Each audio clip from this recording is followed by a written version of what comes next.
One of the makers of Honey made a new extension, Pi, but I don't trust it. Pi is still in its early promotional stages, so I'm here to give an explanation of why you should avoid using it for the time being if you care about your privacy and also the YouTubers you watch. Odds are, if you're here, you know at least a little about Honey or how it works, but if you're not fully aware, Honey claimed to be a plugin that tried to give you the best coupon codes for whatever you were purchasing online. Sometimes it worked, sometimes it would give you codes that weren't the best since they made a deal with the storefront. Sometimes it would just say, "We looked but didn't find anything," smiley face. If that's all it did, it would be a little bit sketchy, but ultimately just another coupon app. The kicker here is that Honey would sponsor massive creators like Jimmy Beast, Game Theory, and the Trash Taste podcast, for example, and it seemed like a win-win for the influencers.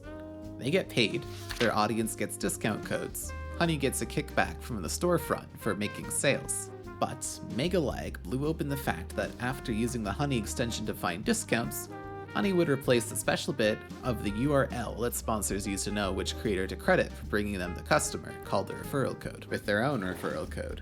What that means for the influencers is that they were getting screwed over for every referral that their fanbase was using if they had sponsored the Honey plugin or not.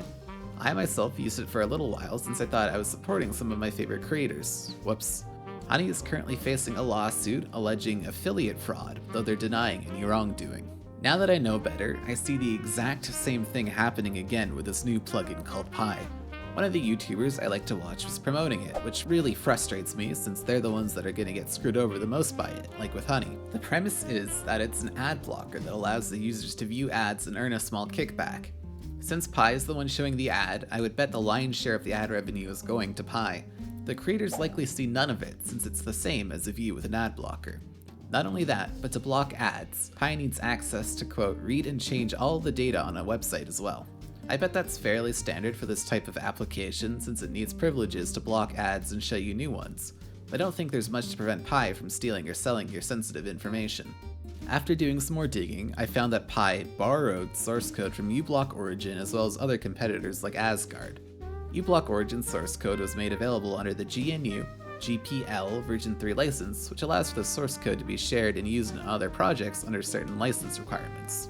The GPL license is a copyleft license, which grants freedoms to potentially modify and distribute a work, but only if that work preserves the same rights.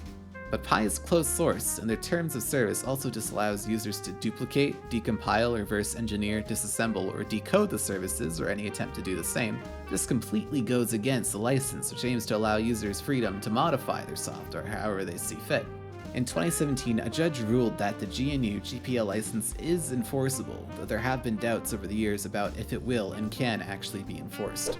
Can I say definitively that Pi is going to steal your data or screw over the YouTubers you watch? No, but it definitely looks shady on the outside to me. I bet that in 1 to 3 years, if it's still around and getting prominent sponsors, it's either going to get sold to a company that's, quote, too big to fail, or we'll be seeing the same expose videos and coverage that we did with Honey.